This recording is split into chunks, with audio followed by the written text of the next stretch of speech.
أعوذ بالله من الشيطان الرجيم. بسم الله الرحمن الرحيم. يا أيها الرسل كلوا من الطيبات واعملوا صالحا إني بما تعملون عليم. وإن هذه أمتكم أمة واحدة وأنا ربكم فاتقون. فتقطعوا أمرهم بينهم زبرا كل حزب بما لديهم فرحون. فذرهم في غمرتهم حتى حين.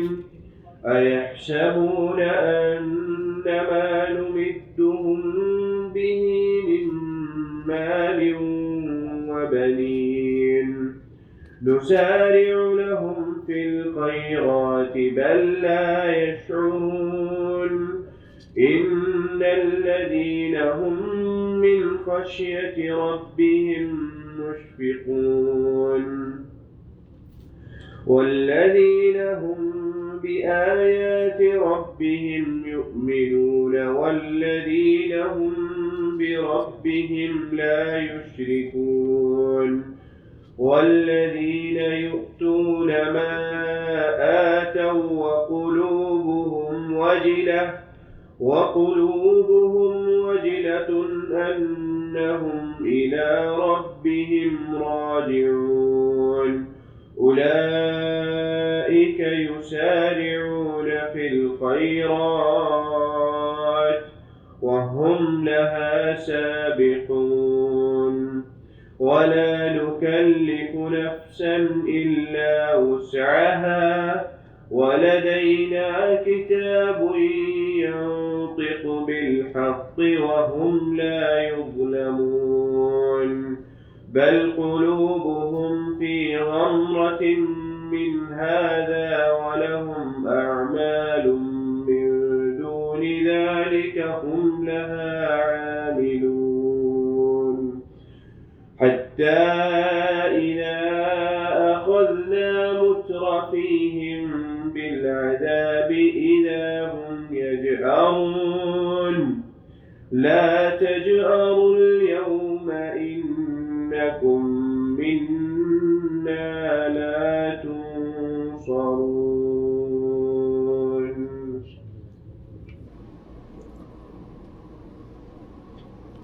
أعوذ بالله من الشيطان الرجيم. بسم الله الرحمن الرحيم. يا أيها الرسول كلوا من الطيبات واعملوا صالحا إني بما تعملون عليم. اے رسولو کھاؤ حلال چیزوں سے اور نیک عمل کرو، بے شک جو کچھ تم عمل کرتے ہو میں دیکھ رہا ہوں، میں جانتا ہوں۔ پچھلی آیتوں میں اللہ تعالیٰ نے انبیاء کے حوالے سے ایمانیات کے بارے میں ساری باتیں ارشاد فرمائی ہیں۔ رسول جب آئے اپنی قوموں کے پاس تو انہوں نے ایمان کی دعوت دی، اور ایمان میں 3 باتیں خاص طور پہ ذکر کی گئی ہیں پچھلی آیتوں میں۔ ایک تو اللہ تعالیٰ پہ ایمان لانا، اس کے بعد رسولوں کی رسالت پہ ایمان لانا، اور تیسری بات آخرت پہ ایمان لانا۔ ان 3 چیزوں کی دعوت دینے کے بعد متصل جس بات کا اللہ نے ذکر فرمایا ہے وہ ہے رزق حلال کھانا، اور مخاطب بھی اللہ تعالیٰ نے رسولوں کو کیا ہے۔ رسول اللہ کے رسول جو ہیں وہ تو رزق حلال تصور ہی نہیں ہے کہ رزق حلال کے علاوہ کوئی چیز کھائیں، لیکن اس سے مسئلے کی اہمیت بہت زیادہ بڑھ جاتی ہے۔ بالکل ایسے ہی ہے جیسے اللہ تعالیٰ نے انبیاء کو خاص طور پہ رسول اکرم صلی اللہ علیہ وسلم کو مخاطب کر کے یہ بات ارشاد فرمائی، لَإِنْ أَشْرَكْتَ لَيَحْبَطَنَّ عَمَلُكَ۔ یا محمد صلی اللہ علیہ وسلم اگر آپ نے بھی شرک کیا تو آپ کے عمل بھی ضائع کر دیے جائیں گے۔ حالانکہ نبی صلی اللہ علیہ وسلم سے تو اس بات کا تصور بھی نہیں کہ نبی صلی اللہ علیہ وسلم شرک کریں گے، لیکن نبی صلی اللہ علیہ وسلم کو مخاطب کر کے یہ بات کہنے کا مطلب یہ ہے کہ شرک اتنا بڑا گناہ ہے، اتنا بڑا گناہ ہے، آپ کو بھی نہیں چھوڑیں گے، آپ کو بھی سزا دیں گے اس کی۔ اور نبی صلی اللہ علیہ وسلم کے بعد اور تو پھر کوئی ایسا ہے نہیں جس کے بارے میں انسان یہ سوچے یا یہ سمجھے کہ اس کا شرک اللہ معاف کر دیں گے۔ مطلب یہ کہ اتنا یہ سنگین معاملہ ہے اور اتنی اہمیت ہے اس بات کی کہ براہ راست رسول کو مخاطب کر کے فرما دیا گیا۔ بالکل ایسے ہی یہاں پہ اللہ تعالیٰ نے رزق حلال کے بارے میں رسولوں کو مخاطب کر کے یہ بات ارشاد فرمائی، اور حدیث میں نبی صلی اللہ علیہ وسلم نے بالکل یہی آیت پڑھی، اور اس کے بعد یہ نبی صلی اللہ علیہ وسلم نے بات ارشاد فرمائی کہ جس بات کا اللہ نے رسولوں کو حکم دیا ہے وہی بات تمام اہل ایمان پہ فرض ہے۔ جو بات رسولوں کو کہی گئی کہ تم رزق حلال کھاؤ، بالکل وہ بات سارے مسلمانوں پہ ہے، وہ حکم سب کے لیے ہے۔ اور رزق حلال اور اعمال صالح ان کا یکجا ذکر کرنے کا مطلب یہ ہے کہ آپس میں بڑا گہرا تعلق ہے اس کا۔ رزق حلال ہوگا تو نیک اعمال کی توفیق ہوگی، حرام رزق ہوگا تو نیک اعمال کی توفیق نہیں ہوگی۔ یہ بڑی پکی بات ہے، اور اس کی اہمیت جو ہے وہ اتنی زیادہ ہے کہ خود صحابہ کرام نے رسول اکرم صلی اللہ علیہ وسلم نے، ویسے احادیث میں بھی یہ بات مختلف انداز سے بتائی کہ ایک آدمی پراگندہ بال ہے، لمبا سفر کر کے آتا ہے بیت اللہ شریف میں، اور اللہ تعالیٰ سے رو رو کے دعائیں مانگتا ہے، یا رب یا رب یا رب، لیکن اس کی دعائیں قبول نہیں ہوتی۔ اللہ فرماتے ہیں کہ تیرا کھانا پینا حرام، تیرے کپڑے حرام، تیرا لقمہ حرام، ساری چیزیں تیری حرام کی، اور اتنی ساری محنت جو ہے بار بار اللہ کو پکارنا اور اتنی دور سے آنا، سفر کرنا، مشقت اٹھانا، فرمایا بالکل بیکار ہے، اللہ تیری دعا قبول نہیں کرے گا۔ دوسری حدیث میں فرمایا کہ اللہ تعالیٰ صدقہ بھی قبول نہیں کرتا۔ آدمی نیک حرام کمائی سے نیک جتنے بھی کام کرتا ہے، صدقہ کرے، خیرات کرے، لنگر خانے کھولے، یتیم خانے کھولے، یا جتنے مرضی اس بیواؤں کی مدد کرے، جو کچھ بھی کرے، بلکہ ایک حدیث میں تو یہاں تک ہے کہ حرام رزق سے جتنے بھی نیک اعمال کیے گئے ہیں بندے کے، وہ سارے کے سارے اکٹھے کیے جائیں گے نیک اعمال، اور ان کو حرام مال کمانے والے کے سمیت جہنم میں ڈال دیا جائے گا کہ یہ سارے تمہارے نیک اعمال تمہارے ساتھ جہنم میں جائیں گے۔ اور اس کی وجہ یہی ہے کہ صحابہ کرام جو ہیں وہ اس معاملے میں کتنے محتاط تھے، بہت زیادہ محتاط تھے کہ رزق حرام کا ایک معمولی سا ذرہ جو ہے وہ بھی پیٹ میں نہیں جانا چاہیے۔ حضرت ابوبکر صدیق رضی اللہ تعالیٰ عنہ کھانا کھا بیٹھے، اس کے بعد غلام نے پوچھا کہ امیر المومنین آپ کو پتہ ہے یہ کہاں سے میں لے کے آیا تھا؟ پوچھا کہاں سے لائے تھے؟ کہنے لگا امیر المومنین یہ میں زمانہ جاہلیت میں کہانت کا کام کرتا تھا، حالانکہ مجھے کہانت کا زیادہ شعور نہیں تھی، زیادہ سمجھ نہیں تھی، کسی سے میں نے اس کا معاوضہ لینا تھا، وہ میں نے ابھی لیا ہے، اور وہ حرام ہے۔ جتنے بھی حرام کام ہیں ان کی تجارت بھی حرام ہے، جتنے اللہ تعالیٰ نے کام حرام قرار دیے ہیں ان کی خرید و فروخت اور ان کا کاروبار بھی حرام ہے۔ جب اس نے بتایا ہے تو ابوبکر صدیق رضی اللہ تعالیٰ کو، تو ابوبکر صدیق رضی اللہ تعالیٰ نے اپنے منہ میں انگلی ڈال کے سب کچھ کیا کر دیا، اور یہاں تک یہ بات ارشاد فرمائی حضرت ابوبکر صدیق نے، اللہ کی قسم اگر اس کے ساتھ میری روح بھی چلی جاتی، میری جان بھی نکل جاتی، تب بھی میں اس کو نکال کے چھوڑتا، تب بھی میں یہ برداشت نہ کرتا۔ اور حضرت عمر فاروق رضی اللہ تعالیٰ کے بارے میں بھی آتا ہے کہ دودھ پی لیا اور بعد میں دودھ میٹھا تھا، حضرت عمر فاروق رضی اللہ تعالیٰ نے پوچھا کہ یہ دودھ تو بڑا میٹھا ہے، کہاں سے لائے ہو؟ اس نے بتایا کہ میں فلاں جگہ پہ گیا تھا باڑے میں گیا تھا تو وہاں جانور تھے زکوٰۃ کے اور ان کا دودھ دھویا جا رہا تھا، تو ان کا دودھ میں بھی لے آیا ہوں جو آپ نے پیا ہے۔ اب حضرت عمر رضی اللہ تعالیٰ کو جب یہ پتہ چلا کہ یہ دودھ زکوٰۃ کا تھا تو حضرت عمر فاروق نے بھی اپنے منہ میں انگلی ڈال کے سارا طے کر دیا۔ تو میرے لیے جائز نہیں، حالانکہ جب ایک بات لا علمی میں ہو جائے تو اس میں کوئی نہ کوئی گنجائش ہوتی ہے۔ لا علمی میں جب کوئی اس طرح کام ہو جائے تو اس میں کوئی نہ کوئی شریعت رعایت کرتی ہے، گنجائش ہوتی ہے، لیکن وہ گنجائش لینے کی گنجائش نہیں لی، نہ حضرت بکر نے لی نہ حضرت عمر نے لی۔ اور پھر خود رسول اکرم صلی اللہ علیہ وسلم نے گری ہوئی کھجور دیکھی، کیونکہ یہ پتہ نہیں تھا یہ کھجور صدقے زکوٰۃ کی ہے یا ویسے کسی کی گری ہے۔ اسی شک کی وجہ سے وہ کھجور کھائے بھی نہیں، اور ساتھ یہ بات بھی ارشاد فرمائی کہ اگر مجھے پتہ ہوتا کہ یہ کھجور زکوٰۃ کی نہیں ہے تو میں کھا لیتا، نہیں کھائی۔ اور کتنے صحابہ کرام ایسے تھے، 2-3 صحابہ کرام ایسے ہیں جن کے بارے میں یہ آتا ہے کہ نبی صلی اللہ علیہ وسلم نے انہیں مال زکوٰۃ لینے کے لیے مقرر فرمایا، لیکن ساتھ یہ نصیحت فرمائی کہ دیکھو کہیں ایسے نہ ہو کہ قیامت کے دن تم آؤ اور تمہارے کندھوں پہ کوئی اونٹ ہو جو بلبلا رہا ہو، یا کوئی تمہارے کندھوں پہ گائے ہو جو ڈکرا رہی ہو، یا تمہارے کندھے پہ کوئی بکری ہو جو منمنا رہی ہو، اور پھر تم آ کے مجھ سے کہو کہ یا رسول اللہ آپ میری سفارش کر دیں، یہ جو مال دیا تھا بیت المال کا جو مال تھا، سرکاری خزانے کا جو مال تھا، اس میں سے میں نے یہ کچھ لے لیا تھا۔ نبی صلی اللہ علیہ وسلم نے فرمایا کہ دیکھو یہ ایسے نہ ہو قیامت کے دن کوئی آدمی سوئی بھی لے کے آئے گا، ایک سوئی بھی لے کے آئے گا سرکاری خزانے سے خرد برد کی ہوئی، وہ بھی اپنے کندھوں پہ اٹھا کے لائے گا، وہ بھی لوگوں کے سامنے ہوگی کہ یہ چور ہے، اس نے خیانت کی ہے سرکاری خزانے میں یا بیت المال میں۔ فرمایا میں کسی کی سفارش نہیں کروں،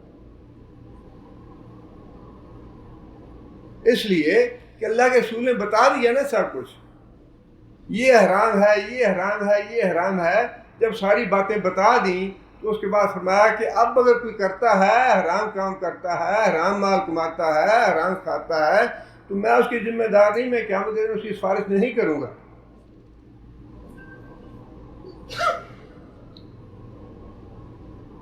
اور بعض چیزیں جو ہیں وہ فی الواقعی بہت ہی زیادہ احتیاط کا تقاضا کرتی ہیں۔ صحابہ کرام اس معاملے میں فی الواقعی بہت زیادہ احتیاط کرتے تھے۔ حضرت عبد الرحمن بن عوف سونے کا کام کرتے تھے، حضرت عمر رضی اللہ تعالیٰ عنہ بھی بیٹھے تھے۔ آدمی ایک آیا، اس نے کہا کہ عبد الرحمن میرے پاس سونا ہے، میں بیچنا چاہتا ہوں، تم لو گے؟ حضرت عبد الرحمن بن عوف نے کہا کہ میں لوں گا۔ حضرت عبد الرحمن بن عوف نے کہا کہ یہ اتنے پیسے ہیں، یہ پیسے دے دو، میں سونا لے لیتا ہوں۔ آدمی کہنے لگا کہ یہ سونا آپ لے لیں، پیسے میرا خزانچی ذرا گیا ہوا ہے باہر، وہ خزانچی آتا ہے تو پیسے میں آپ کو دوں گا۔ حضرت عبد الرحمن بن عوف نے وہ سونا پکڑ لیا، کہنے لگے ٹھیک ہے، جب تمہارا خزانچی آیا نا اس وقت پیسے دے دینا۔ حضرت عمر رضی اللہ تعالیٰ نے فرمایا کہ عبد الرحمن یہ سونا واپس کرو، سونا واپس کرو، جب خزانچی آئے گا نا، جب وہ تمہیں پیسے دے گا تو پھر یہ سونا لینا۔ وجہ اس کی یہ ہے کہ حدیث میں یہ الفاظ لکھے ہیں کہ ہے تو یہ احتیاط کی بنا پہ، لیکن ہے اس وجہ سے کہ آپ سونا خریدتے ہیں، آج خریدتے ہیں، وعدہ کرتے ہیں اچھا جی میں ایک ہفتے کے بعد تمہیں پیسے دوں گا، ایک ہفتے کے بعد اس کی وہ قیمت ہوگی یا نہیں ہوگی. ممکن ہے ریٹ بدل چکا ہو. ریٹ تو روزانہ بدلتے ہیں کرنسی کے. اگر ریٹ بدل گیا ہے تو اس کا مطلب یہ ہے یا خریدنے والے کو نقصان ہوگا یا لینے والے کو نقصان ہوگا, بیچنے والے, دونوں میں سے کسی ایک کو نقصان ہوگا. اور شریعت جو ہے وہ بچانا چاہتی ہے نقصان سے خریدنے والے کو بھی بیچنے والے کو بھی.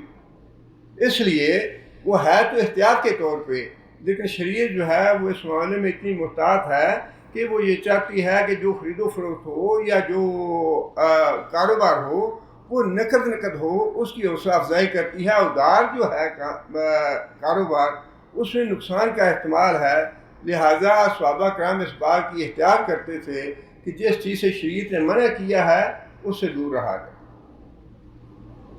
عبداللہ بن معمر تھے شاید, انہوں نے اپنے غلام کو بھیجا کہ یہ 1 کلو گندم ہے اور یہ بازار میں جا کے جو ایک لے آؤ. اب جب دو جن سے مخالف ہوں, جس طرح یہ گندم اور جو ہے, تو پھر اس میں اگر کمی بیشی ہو وزن میں تو کوئی حرج کی بات نہیں ہے, شرعاً وہ جائز ہے. مثال کے طور پہ 1 کلو گندم ہے, اس کے بدلے میں 1.5 کلو جو آ جاتے ہیں یا کوئی آدمی دے دیتا ہے تو یہ جائز ہے, اس میں کوئی حرج کی بات نہیں. لیکن اگر جنس ایک ہی ہو تو پھر برابر وزن میں لینا ضروری ہے, پھر کمی بیشی جائز نہیں. حضرت ابو ہریرہ جو تھے کھجوریں لائے نبی صلی اللہ علیہ وسلم کے پاس. وہ کھجوریں بڑی عمدہ تھیں. نبی صلی اللہ علیہ وسلم نے پوچھا کہ یہ تو بڑی اچھی کھجوریں ہیں, کہاں سے لائے ہو؟ یا رسول اللہ میرے پاس پرانی کھجوریں 2 کلو پڑی تھیں, وہ میں نے 2 کلو دیں اور اس کے بدلے میں یہ اچھی کھجوریں 1 کلو لے لی. میں یہ سودہ بھی واپس کرو جا. اگر اچھی کھجوریں لینی ہیں اپنی 2 کلو بیچو جا کے بازار میں, اس سے جو پیسے ملتے ہیں اس سے اچھی کھجور خریدو. یا اگر کھجوروں کے بدلے کھجوروں کا تبادلہ کرنا ہے تو پھر ان کا تبادلہ جو ہے ایک ہی جنس کا برابر وزن میں ہوگا. اچھی کھجور ہو یا پرانی کھجور ہو, وہ دونوں تبادلہ کریں گے تو 1 کلو ہی رہے. شریعت کا قانون ہے اور اس میں بڑی مصلحت اور حکمت ہے. غلام گیا بازار میں اور 1 کلو گندم کے عوض 1.5 کلو جو لے کے آ گیا.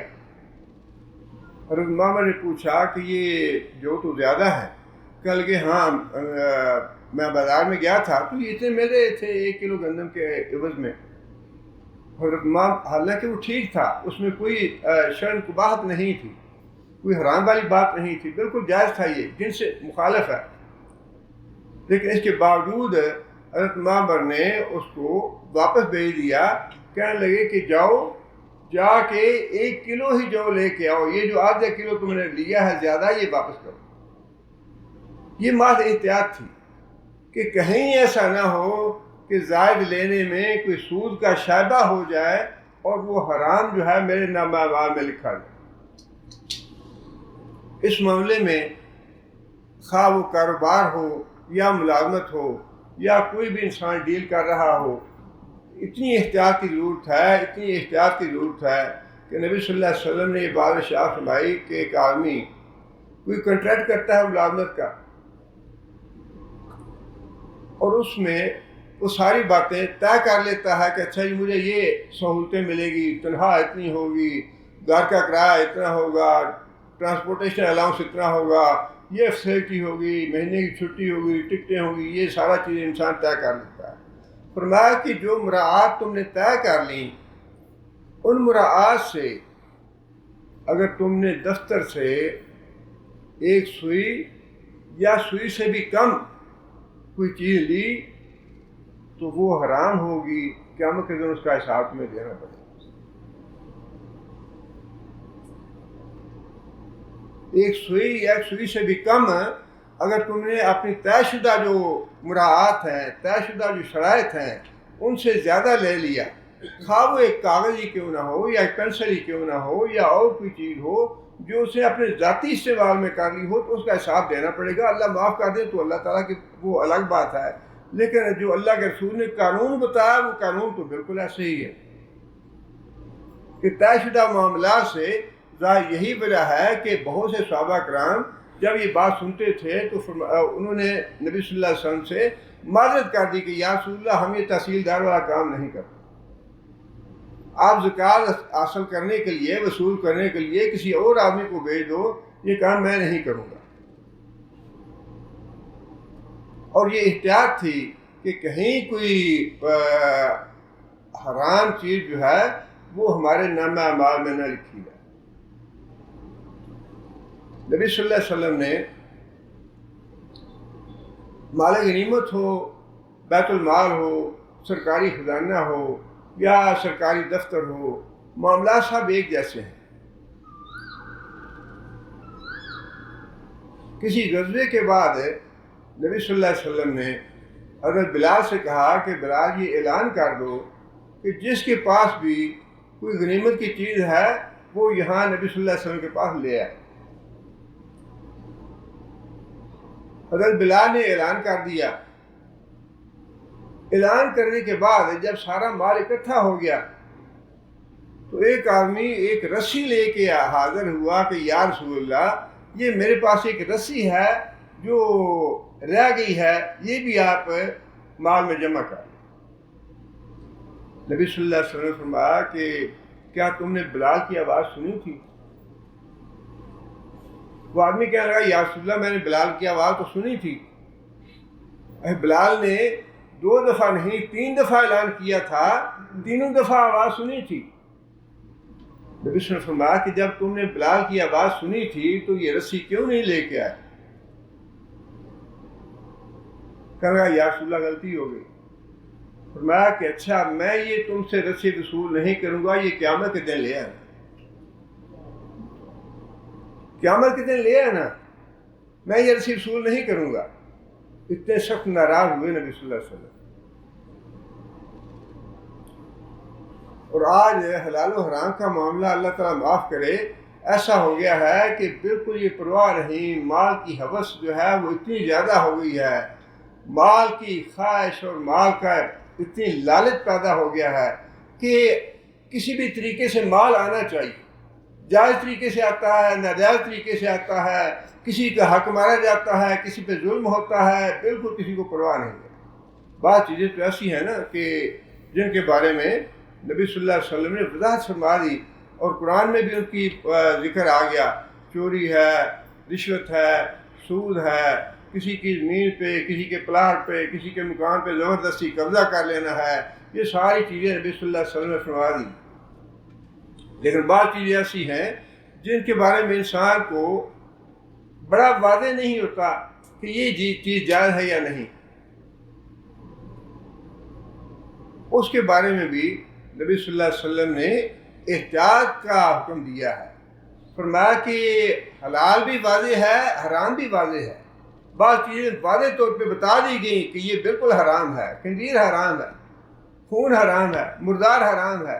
جس چیز پہ اللہ کا نام نہیں لیا گیا، کسی اور کے نام کی کوئی چیز صدقہ ہے، خیرات ہے، 11ویں ہے، 12ویں ہے، فلاں ہے، فلاں ہے، اللہ کے نام کے علاوہ کسی اور کے نام کا صدقہ خیرات ہے، منت ہے، جو کچھ بھی ہے وہ حرام ہے، وہ نہ کھائیں۔ یہ بتا دیا۔ فرمایا کہ یہ ساری باتیں واضح ہیں۔ بعض باتوں کے بارے میں فرمایا کہ جو حلال ہے وہ بھی واضح ہے، حرام بھی واضح ہے۔ بعض چیزیں ایسی ہوتی ہیں جن کے پاس عام آدمیوں کو واضح نہیں ہوتا، علماء تو جانتے ہیں، عام آدمیوں کو واضح نہیں ہوتا کہ یہ چیز جو ہے یہ جائز ہے یا نہیں۔ اس کے بارے میں نبی صلی اللہ علیہ وسلم نے یہ بات ارشاد فرمائی کہ جو آدمی شک والی چیز سے دور ہو گیا، بچ گیا، اس نے اپنا دین اور اپنا ایمان اور اپنی عزت بچا لی، اس نے اپنا ایمان اور اپنی عزت بچا لی۔ اور جو آدمی شک والی چیز میں پڑ گیا، ممکن ہے کہ کل کو حرام چیز کا ارتکاب بھی کر لے، جس کا مطلب یہ ہے کہ شک والی چیز کے قریب بھی نہیں پھٹکنا چاہیے، وہ راستہ جائے گا حرام کی طرف۔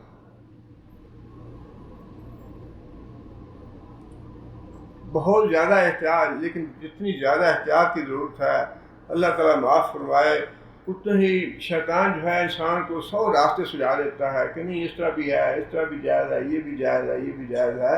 انسان حلال حرام میں پھر پرواہ نہیں کرتا۔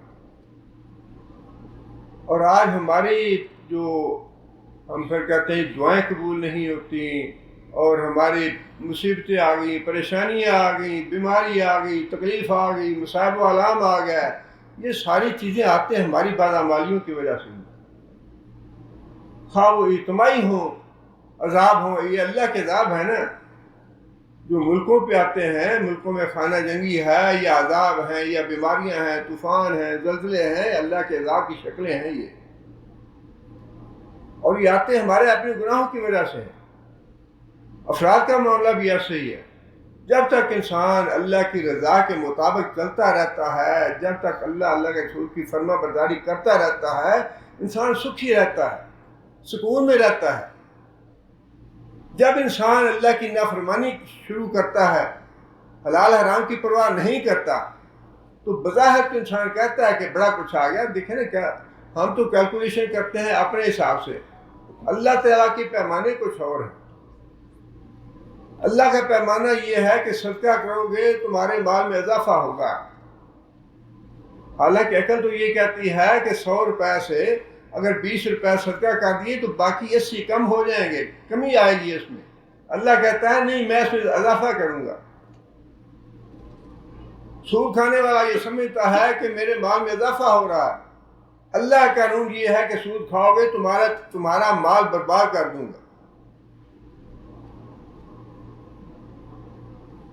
اس لیے اللہ تعالیٰ نے رسولوں کو مخاطب کر کے یہ بات ارشاد فرمائی کہ اے رسولو، رزق حلال کھاؤ اور پھر نیک عمل کرو تاکہ تمہارے نیک اللہ تعالیٰ کے ہاں قبول ہیں۔ اور نیک اعمال جیسے میں نے عرض کی نا کہ ان کا آپس میں بڑا گہرا تعلق ہے، رزق حلال کا اور نیک اعمال کا۔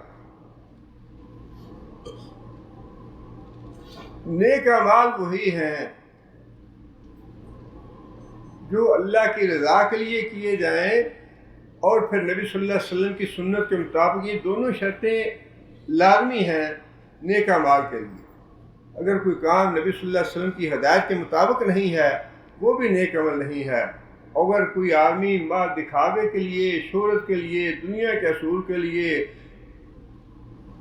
عہدے حاصل کرنے کے لیے، حکومت حاصل کرنے کے لیے اشتہاری کام کرتا ہے، اس کا بھی اللہ کے یہاں اجر نہیں ہے۔ دنیا میں ممکن ہے اس کو فائدہ ہو جائے اس کا، لیکن اللہ کے یہاں اس کا اجر نہیں۔ اللہ کے یہاں نیک عمل وہی ہے جو انسان خالص اللہ کی رضا کے لیے کرے اور نبی صلی اللہ علیہ وسلم کے بتائے ہوئے طریقے کے مطابق کرے، اور خواہ وہ عمل کتنا ہی چھوٹا کیوں نہ ہو۔ دیکھنا کتنی مثالیں ایسی ہیں کہ چھوٹے سے اعمال ہیں، اللہ تعالیٰ نے ان اعمال کی وجہ سے مغفرت کر دی۔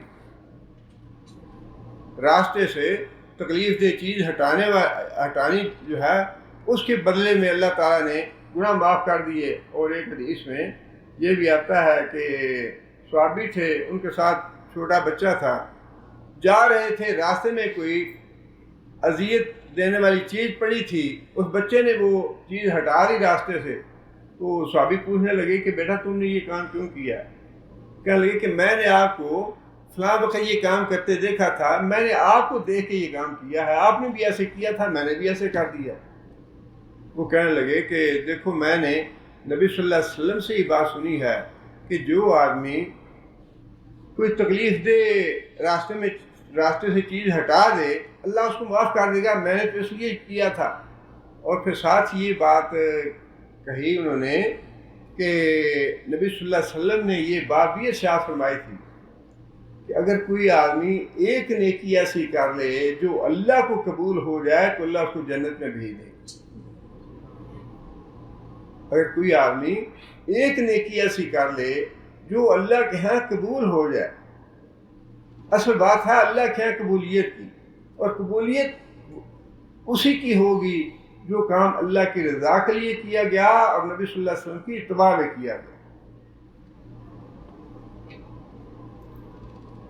اس لیے فرمایا کہ وَاعْمَلُوا صَالِحًا، نیک عمل کرو، انی بما تعملون علیم، جو کچھ عمل تم کرتے ہو میں خوب جانتا ہوں۔ وَإِنَّ هَٰذِهِ أُمَّتُكُمْ أُمَّةً وَاحِدَةً، ایک ہی آیت میں اعمال صالح کی بات بتا دی، اور اس سے یہ بھی معلوم ہوتا ہے کہ قیامت کے دن ایمان اور اعمال صالح یہ دونوں نجات کے لیے ضروری ہیں۔ اعمال صالح اور ایمان، وہ جو بات ہے نا اللہ تعالیٰ کی مشیت والی، وہ قانون نہیں ہے۔ یہ بات تو نبی صلی اللہ علیہ وسلم بالکل ارشاد فرمائی کہ اللہ جسے چاہے گا اس کے گناہ معاف کر دے گا، بشرطے کہ ہو وہ ایمان والا، ایمان ہو اللہ پہ، اللہ کے رسول پہ، آخرت پہ، جیسا مطلوب ہے، لیکن اس کے ساتھ اعمال جو ہیں وہ اچھے نہیں ہیں، اللہ اگر چاہے تو معاف کر دے۔ یہ ہے معاملہ اللہ کی مشیت کا، اور اللہ کی مشیت کا کسی کو پتہ نہیں، لہذا اس چیز پہ انحصار نہیں کرنا چاہیے ٹھیک ہے جی ہم مومن ہیں، مسلمان ہیں، اللہ معاف کرے گا۔ یہ تصور جو ہے یہ بالکل غلط ہے۔ حضرت امیر معاویہ رضی اللہ تعالیٰ عنہ، بڑی لمبی اللہ تعالیٰ نے عرصہ دیا ان کو، اور یہود و نصارہ کے دان کھٹے کر دیے انہوں نے، مشرق سے مغرب تک اسلام کا جھنڈا بلند کیا حضرت معاویہ رضی اللہ تعالیٰ عنہ، لیکن اس کے باوجود وہ یہ کہہ کے روتے تھے کہ یا اللہ تو نے قرآن میں یہ بات ارشاد فرمائی ہے، ان اللہ لا یغفر ان یشرک بہ ویغفر ما دون ذلک لمن یشاء۔ یا اللہ تو نے قرآن میں یہ بات کہی ہے کہ جس نے میرے ساتھ شرک نہ کیا ہو، اس کے علاوہ جو بھی گناہ کیے ہوں میں چاہوں گا تو معاف کر دوں گا اس کو۔ یا اللہ مجھے بھی ان لوگوں میں شامل فرما دے جن کو تو اپنی مشیت سے معاف کرنے والا ہے۔ اب یہ تو پتہ نہیں ہے کہ اللہ تعالیٰ کی مشیت کس کے ساتھ ہوگی اس معاملے میں، کس کے گناہ اللہ تعالیٰ اپنی مشیت سے معاف کر دیں گے، یہ تو معلوم نہیں ہے۔ لیکن یہ بات تو پکی ہے کہ اعمال جو ہیں ان کا بدن ہونا ہے، نیک اعمال مطلوب ہیں، ایمان کے ساتھ نیک اعمال مطلوب ہیں۔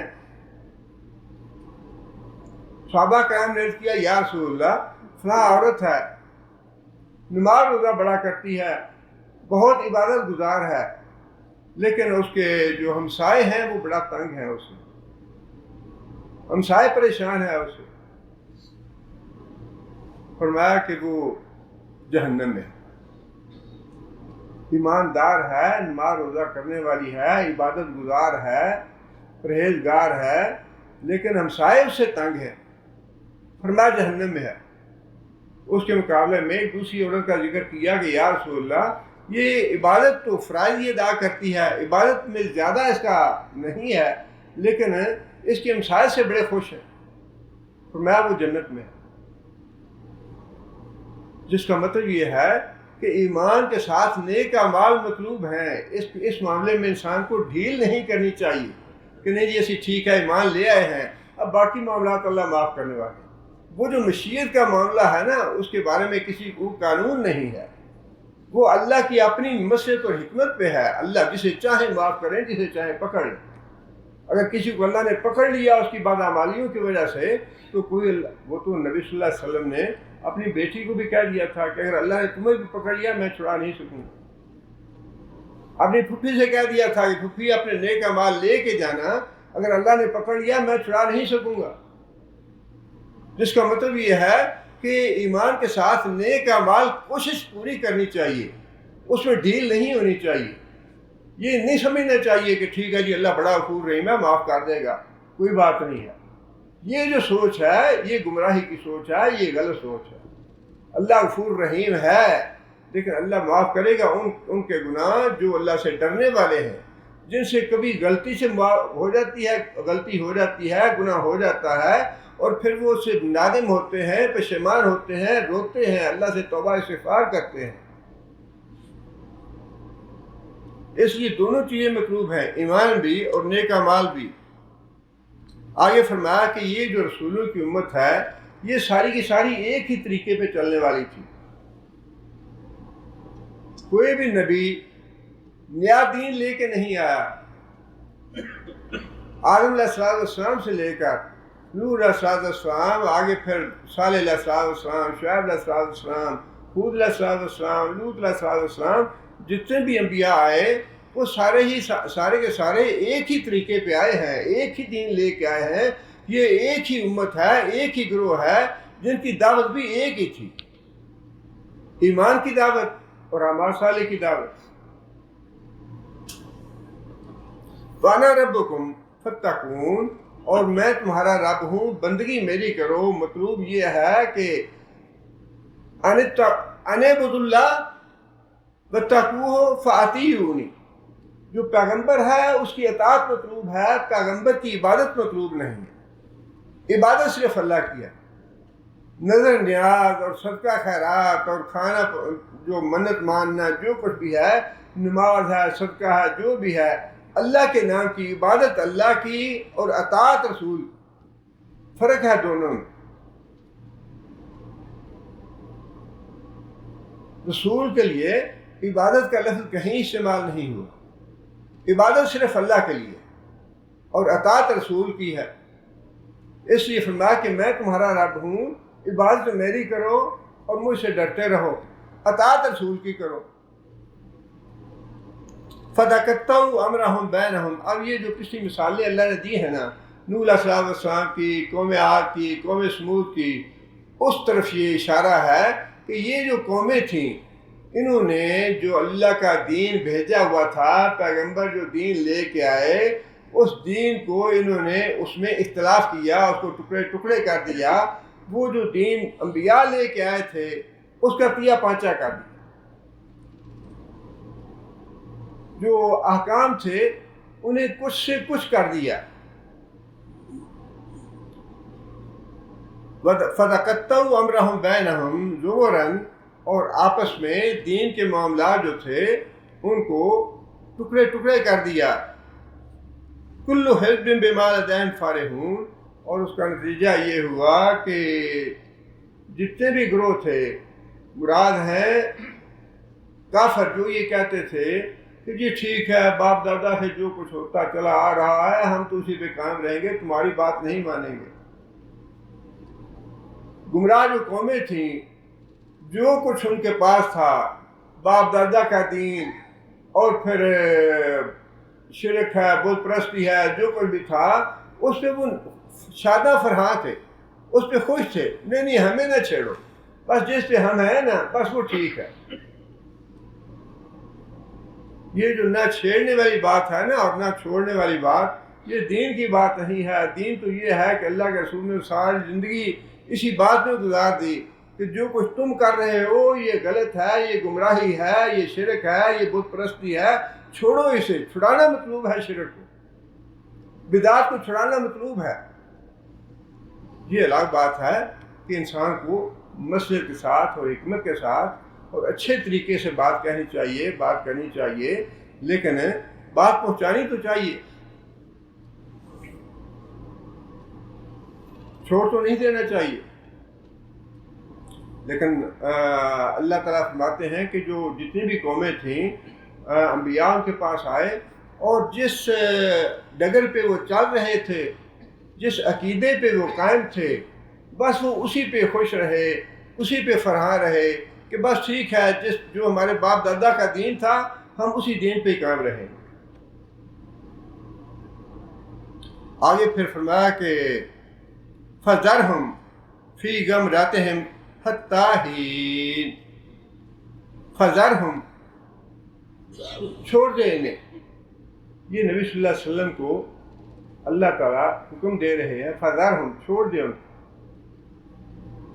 اب چھوڑ دے ان کو کا مطلب یہ نہیں ہے کہ آئندہ ان کو دعوت نہ دینا یا ان کو نصیحت نہ کرنا یا ان کو واعظ نہ کرنا، یہ مطلب نہیں ہے اس کا، بلکہ یہ ڈانٹ کے طور پہ ہے. دفع کرو انہیں، نہیں سنتے تمہاری بات نہ سنیں، جہنم میں جاتے ہیں جانے دو. یہ اس طرح کی ڈانٹ ہے. اس لیے کہ اللہ کی ذات تو بے نیاز ہے، اللہ کا رسول بھی بے نیاز ہے. بار بار فرمایا کہ اے محمد صلی اللہ علیہ وسلم تمہارے اوپر بات پہنچا دینے کے علاوہ کوئی ذمہ داری نہیں ہے۔ وما علیک لا یزکا، وہ ابو جہل آیا تھا تو نبی صلی اللہ علیہ وسلم نے وہ جو نابینا صحابی تھے ان سے تھوڑا اعراض کیا، محسوس کیا اس کو۔ اللہ تعالیٰ نے اس سے بھی یہ بات ارشاد فرما دی کہ اے محمد صلی اللہ علیہ وسلم، اگر یہ سردار ایمان نہیں لاتے وما علیک، تمہاری کوئی ذمہ داری نہیں ہے کہ وہ ایمان نہیں لاتے، ذرہم، چھوڑ دے انہیں، جہنم میں جاتے ہیں تو جانے دو۔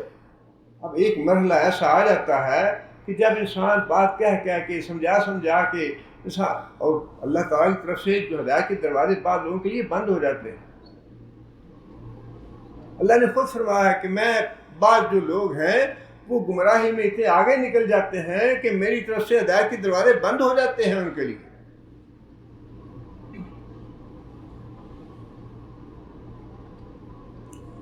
دوسری جگہ پہ بھی اللہ تعالیٰ نے یہ بات ارشاد فرمائی کہ فَذَرْهُمْ يَخُوضُوا وَيَلْعَبُوا حَتَّى يُلَاقُوا يَوْمَهُمُ الَّذِي فِيهِ يُوعَدُونَ۔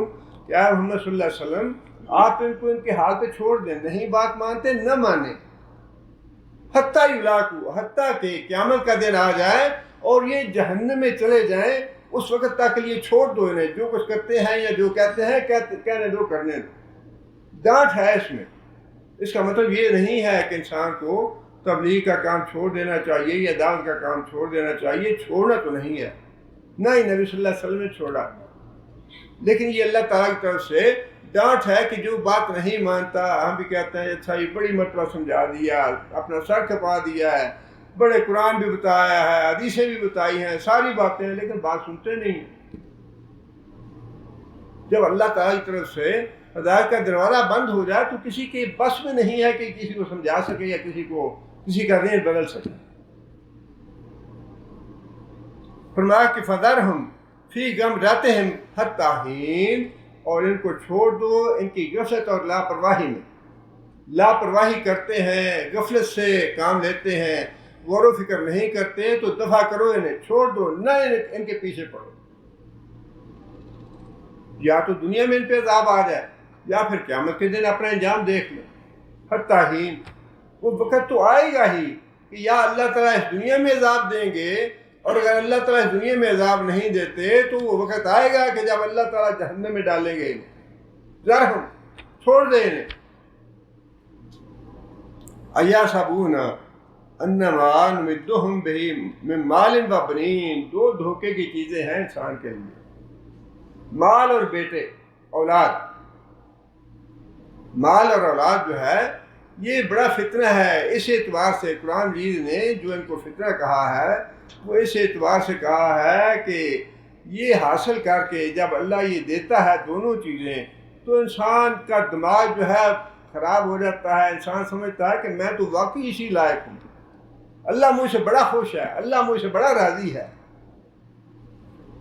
ولید بن مغیرہ نبی صلی اللہ علیہ وسلم کا بدترین دشمن تھا۔ یہ وہی تھا جس نے باقاعدہ اجلاس بلایا اس بات کے لیے کہ حج آنے والا ہے اور ہمیں کوئی بات طے کر لینی چاہیے کہ حاجیوں کو کس طرح گمراہ کیا جائے، کس طرح بدظن کیا جائے نبی صلی اللہ علیہ وسلم سے۔ اور پھر بات یہ طے ہوئی کہ اچھا ہم یہ کہیں گے کہ محمد صلی اللہ علیہ وسلم جادوگر ہیں، یہ جس کے سامنے کلام کرتے ہیں، بات کرتے ہیں، اس کو اپنا گرویدہ بنا لیتے ہیں، اس کی بات میں بڑا اثر ہے لیکن یہ ہے جادوگر۔ اللہ تعالیٰ نے قرآن مجید میں اس کا ذکر اس حوالے سے کیا کہ یہ ولید بن مغیرہ جو ہے یہ بددماغ اس لیے ہو گیا کہ میں نے اس کو مال اور بیٹے دیے ہیں۔ سورہ مدثر میں اللہ تعالیٰ فرماتے ہیں وَجَعَلْتُ لَهُ مَالًا مَمْدُودًا، یہ جب اس نے یہ میٹنگ کی، یہ مجلس بلائی اور اس میں یہ بات طے کی، اس کے بعد اللہ تعالیٰ یہ آیت نازل فرمائی۔ اللہ فرماتے ہیں کہ میں نے اس کو ڈھیروں مال دیا، مالاً ممدودا، بہت سا مال دیا میں نے اس کو، وبنین شہودا، اور بہت سے بیٹے جو ہر وقت اس کی خدمت کے لیے حاضر رہتے ہیں۔ کوئی اس کو دنیا کی تکلیف نہیں ہے، کوئی پریشانی نہیں ہے، کوئی فکر فاقہ نہیں ہے۔ اب اس نے یہ سمجھ لیا کہ اللہ مجھ سے بڑا راضی ہے، مجھے اللہ نے خوشحال بنایا ہے، اللہ نے مجھے بڑا مال دے دیا، اللہ نے مجھے بیٹے دے دیے، ہر طرح کی پریشانی دور کر دی میری، اللہ بڑا خوش ہے مجھ سے، بڑا راضی ہے مجھ سے۔ اس اعتبار سے یہ مال اور بیٹے یا اولاد جو ہے نا، یہ آج کل پارٹیاں اور جتھے بنے ہوئے ہیں، اور انسان سمجھتا ہے بڑی طاقت ہے میرے پاس بڑا جتھا ہے، میں جو چاہوں کر لوں۔ یہ جو ہے نا، یہ انسان کے لیے بہت بڑا فتنہ ہے، انسان کو اس بدگمانی میں مبتلا کر دیتا ہے کہ مجھ جیسا تو کوئی نہیں ہے، تکبر پیدا کرتا ہے انسان میں، دوسرے کو حقیر سمجھنے لگتا ہے۔ اللہ فرماتے ہیں کہ ہم نے اس کو ڈھیروں مال دیا اور ڈھیروں اولاد بھی دی، تو مہدت لہو تمہیدا، پھر ہم نے اس کو ڈھیل بھی دے دی، اچھا جو کرنا چاہتے ہو کر لو، صحت بھی دی، حکمرانی بھی دی، سرداری دی، چودراہٹ دی، بیٹے دیے، مال دیے، سب کو عزت دی، سب کچھ دیا۔ اللہ فرماتے ہیں کہ ٹھیک ہے، ہم نے خوب اس کو ڈھیل دی کہ جتنی تم نے بدماشی کرنی ہے کر لو، جتنا ظلم کرنا ہے مسلمانوں پہ کر لو۔ آگے اللہ فرماتے ہیں ثم یطمع ان ازید، اب اس کا گمان یہ ہے کہ اللہ تعالیٰ ساری زندگی مجھے اس مال اور دولت سے نوازتے رہیں گے، یہ دیتے رہیں گے، اللہ بڑے خوش ہیں مجھ سے، اللہ راضی ہے مجھ سے۔ یہ جو مال اور دولت حاصل کر کے اس خوش فہمی میں مبتلا ہو جانا، اللہ مجھ سے بڑا راضی ہے، ہاں جی ہم تو نماز نہیں پڑھتے، اللہ دے رہا ہے، پھر انسان بیواؤں پہ یتیموں پہ ظلم کرتا ہے، مال ہڑپ کر جاتا ہے، کرپشن کرتا ہے، کھا جاتا ہے، سب کچھ، ہاں جی ہمارے تو ہاتھ صاف ہیں، ہم نے تو کچھ بھی نہیں کیا، بڑا خوش ہے۔ لیکن یہ پتہ نہیں ہے کہ یہ جو کرپشن ہے، یہ جو بے ایمانی ہے، یہ جو سرکاری خزانے میں خود بخود ہے، یا دوسروں کے مال پہ قبضے کر لینے، ناجائز ظلم کرنا دوسروں پہ، ایک ایک پائی کا حساب ہونا ہے۔ نبی صلی اللہ علیہ وسلم نے جو باتیں ارشاد فرمائیں، فرمایا کہ سوئی یا سوئی سے کم کیا ہوگا؟ فرمایا کہ سوئی سے کم کی خیانت جو ہے وہ بھی قیامت کے دن لائی جائے گی، اس کا بھی حساب دینا پڑے گا۔ اور یہ باتیں بتا کے نبی صلی اللہ علیہ وسلم نے پوچھا لوگوں سے، حل باللہ، تو کان کھول کے سن لو، میں نے تمہیں بات بتائی ہے کہ نہیں بتائی، مجھے جواب دو اس کا۔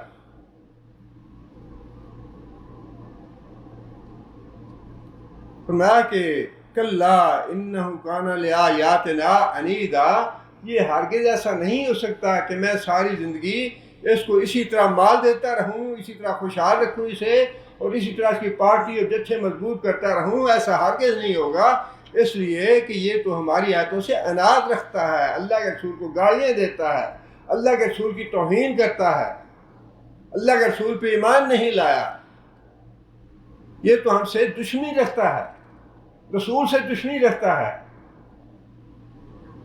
فرمایا ساروہیکہ صعودا، جہنم میں جو صعود پہاڑ ہے اس کے اوپر میں چڑھاؤں گا اس کو۔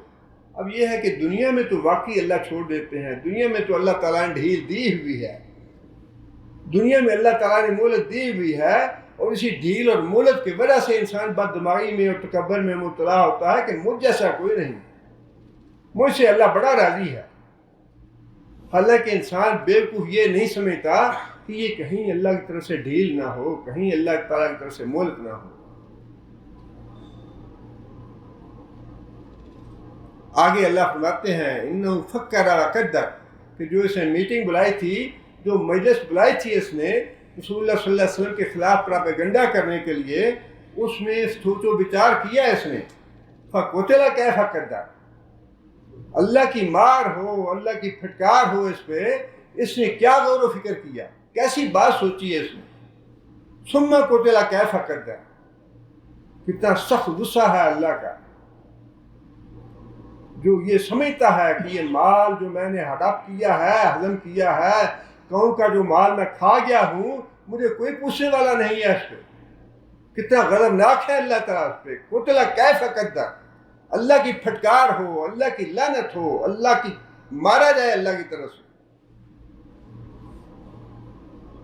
کتنی باتیں ہیں، مصیبت تو یہی ہے کہ قرآن تو ساری زندگی گزر جاتی ہے، 60 سال 70 سال 80 سال، بوڑھے ہو جاتے ہیں، کھپ مر جاتے ہیں، ریٹائر ہو جاتے ہیں، اتنی توفیق نہیں ہوتی کہ اللہ کی کتاب کو کھول کے دیکھ لیں کہ اللہ نے کیا پیغام دیا ہے ہمیں۔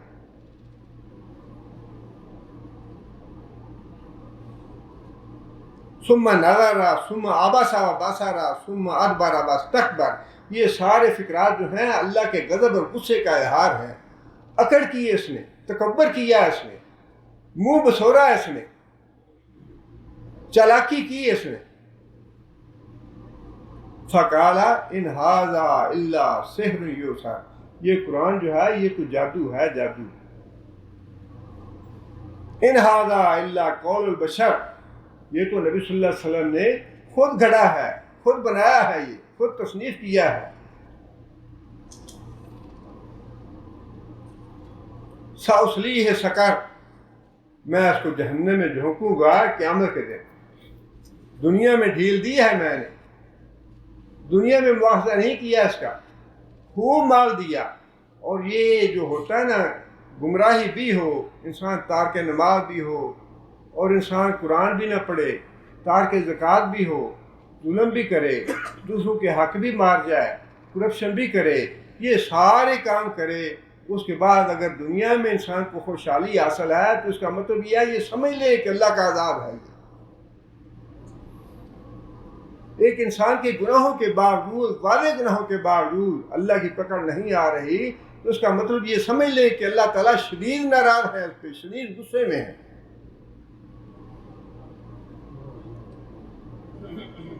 آگے اللہ فرماتے ہیں کہ ایحسبون انما نمدہم بہ من مال و بنین، کیا یہ سمجھتے ہیں کہ ہم اس کو مال اور بیٹے دے کے اور ڈھیل دے کے اس پہ کوئی احسان کر رہے ہیں، یا اس کے ساتھ نیک معاملہ کر رہے ہیں، یا اچھا معاملہ کر رہے ہیں۔ نسارع لہم فی الخیرات، کیا ہم اس کی بھلائی چاہ رہے ہیں؟ کیا ہم اس کی خیر چاہ رہے ہیں کہ یہ ہمارا نافرمان بھی ہو اور اللہ کے رسول کا استہزاء بھی کرے، اللہ کے رسول کا مذاق بھی اڑائے، دین کا مذاق اڑائے، اور اس کے باوجود ہم اس کو مال اور اولاد اور جتھے اور پارٹیاں دیتے رہیں، اس کو مضبوط کرتے رہیں، اس کو قوت دیتے رہیں؟ بل لا یشعرون، اللہ فرماتے ہیں نہیں، یہ بات نہیں ہے۔ اصل بات یہ ہے کہ یہ آدمی بیوقوف ہے، احمق ہے، یہ اس کو عقل نہیں، اس کو شعور نہیں۔ اس لیے کہ دنیا میں انسان اللہ کے رسول کی نافرمانی کر کے اور اسلامی احکام کا مذاق اڑا کے اور شعائر اسلامی کا استہزاء کر کے دنیا میں سکون میں نہیں رہ سکتا۔ وہ جو سوڈان میں مر گیا جل کے، کتنا عرصہ اس نے نبی صلی اللہ علیہ وسلم کا استہزاء کیا، کارٹون بنائے، حکومت نے اس کو سپورٹ بھی کیا، اس کو معافذ بھی دے دیے، اور کتنی اس کی حفاظت کرتی رہی حکومت، کتنا خرچ کیا اس پہ۔ اب وہ اپنی جگہ تو یہ سمجھ رہا ہوگا نا کہ جو کسی نے میرا بگاڑنا ہے بگاڑ لے۔ انسان کہتا تو یہی ہے نا، جب ظلم کرتا ہے اور جب دین کا مذاق اڑاتا ہے، شریعت کا مذاق اڑاتا ہے، اور اللہ تعالیٰ اس کو پکڑتے نہیں، اللہ تعالیٰ اس کو فوراً سزا نہیں دیتے، تو انسان میں تکبر تو پیدا ہو جاتا ہے۔ پوری دنیا کے مسلمان جو ہیں وہ بیچارے احتجاج کرتے رہے کہ یہ کارٹون جو ہے استہزاء ہے اللہ کے رسول کا، اس سے ہمارے دل مجروح ہوتے ہیں، اس کا یہ مذمت ہونی چاہیے، کام نہیں ہونا چاہیے۔ نہیں جی، آزادی تحریر ہے، آزادی تقریر ہے، ہم تو پابندی نہیں لگا سکتے۔ پورے غیر مسلم دنیا جتنی بھی تھی، یورپ بھی، امریکہ بھی، سارے کے سارے اس کی پشت پہ کھڑے ہو گیا کہ آزادی تحریر پہ پابندی ہم نہیں لگا سکتے، جو مرضی کوئی کرتا رہے۔ تو اللہ تعالیٰ نے بھی بڑی ڈھیل دی پھر اس کو، اور وہ اس ڈھیل سے سمجھتے رہے کہ نہیں، جو کچھ ہمارے قانون ہے وہ ٹھیک ہے، آزادی رائے اور آزادی تقریر اور آزادی تحریر جو ہے یہ ٹھیک ہے ہمارا قانون۔ لیکن اللہ کا قانون اور اللہ کی رٹ بھی ہے۔ جب گاڑی کو آگ لگی تو پھر وہ تلاش کرتے رہے کہ اس آگ لگنے کا سبب سمجھ نہیں آیا ہمیں، آگ کیوں لگی، آگ بجھانے کی کوشش کرتے رہے، آگ بجھی نہیں، بجھ نہیں سکی آگ۔ جیسے وہ آگ بجھاتے یا آگ جو ہے آگ کے شعلے اور زیادہ تیز ہو جاتے پہلے سے۔ نار اللہ الموقدہ، یہ تو اللہ کی بھڑکائی ہوئی آگ ہے، یہ کیسے ٹھنڈی ہو؟ اللہ کی بھڑکائی ہوئی آگ کو ٹھنڈا کر سکتا ہے کوئی؟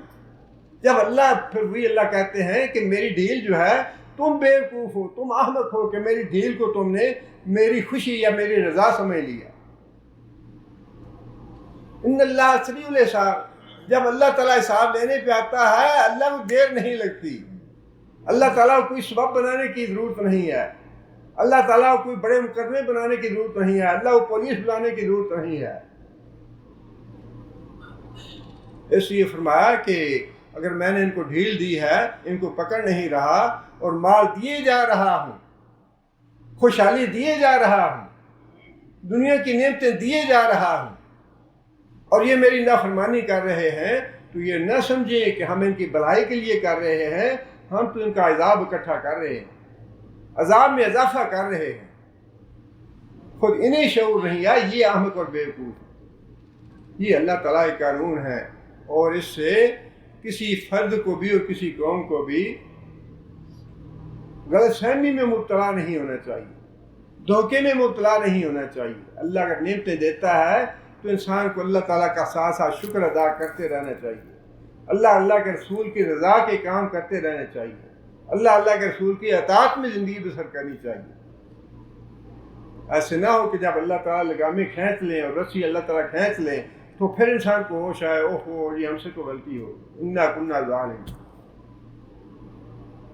اللہ تعالیٰ سے دعا ہے کہ اللہ تعالیٰ ہمیں عمل کی توفیق عطا فرمائے۔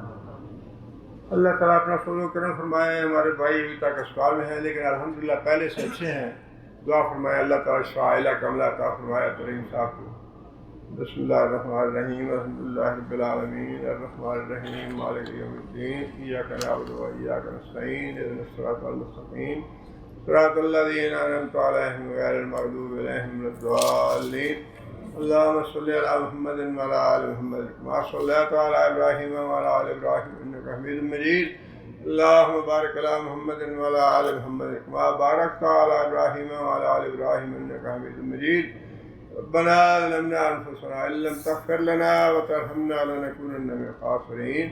ربنا آتنا في الدنيا حسنة وفي الآخرة حسنة وقنا عذاب النار۔ ربنا هب لنا من أزواجنا وذرياتنا قرة أعين واجعلنا للمتقين إماما۔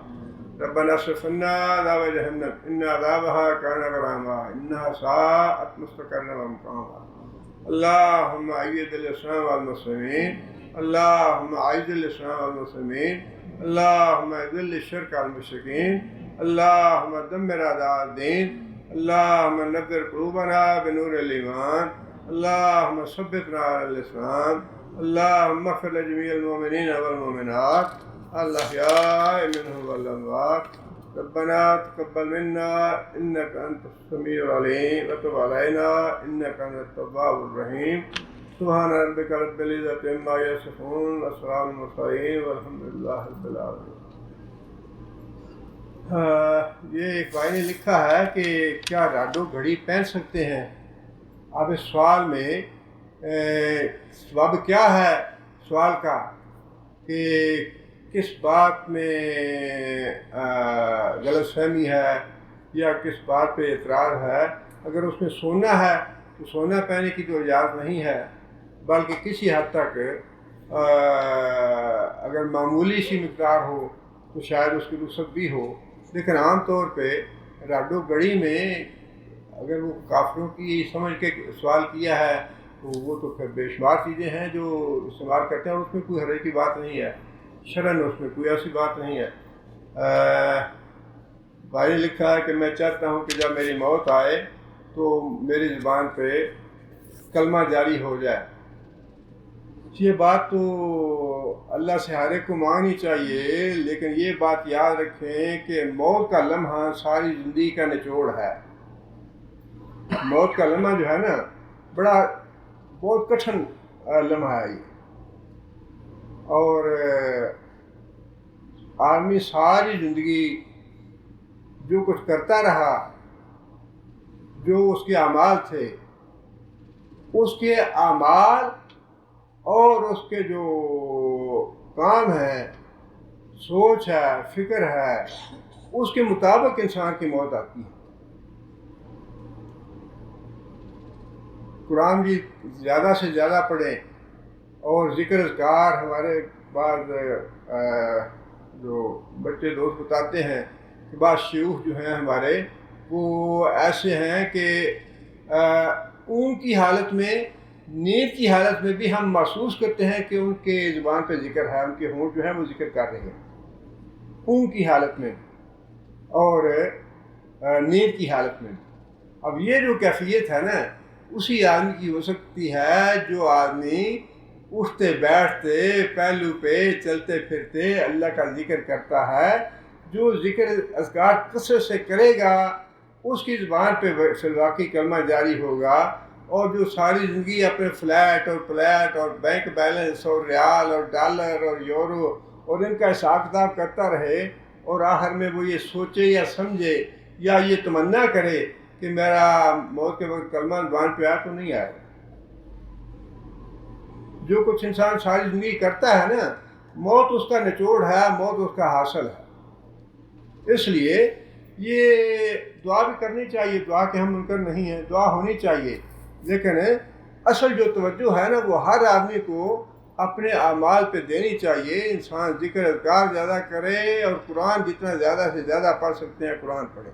قرآن کے بغیر زندگی نہیں ہے، قرآن کے ساتھ انسان کی زندگی ہے۔ جو انسان قرآن پڑھتا ہے اس کو اجر و ثواب تو الگ ہے، خیر و برکت بھی حاصل ہوتی ہے، اور پھر بعید نہیں۔ اب دیکھیں نا، بعض آپ نے ویڈیو وغیرہ دیکھی ہوں گی ایسی کہ بعض علماء جنہوں نے اپنی ساری زندگی دین کی دعوت میں وعظ کرتے ہوئے، نصیحت کرتے ہوئے، درس دیتے ہوئے گزار دی، ان کو تقریر کرتے ہوئے، درس دیتے ہوئے، جمعہ پڑھاتے ہوئے موت آ جاتی ہے۔ زبان پہ کلمہ ہوتا ہے، زبان پہ اللہ کی حمد و ثنا ہوتی ہے، صحابہ کرام کی سیرت کے واقعات ہوتے ہیں، موت آ جاتی ہے۔ بھائی موت جو ہے نا، یہ تو انسان کا نچوڑ ہے ساری زندگی کا۔ تو اپنی زندگی ہمیں دیکھنی چاہیے کہ ہماری زندگی کیسی ہے۔ اللہ تعالیٰ ہمیں توفیق عطا فرمائے۔ سبحان ربک رب العزت عما یصفون۔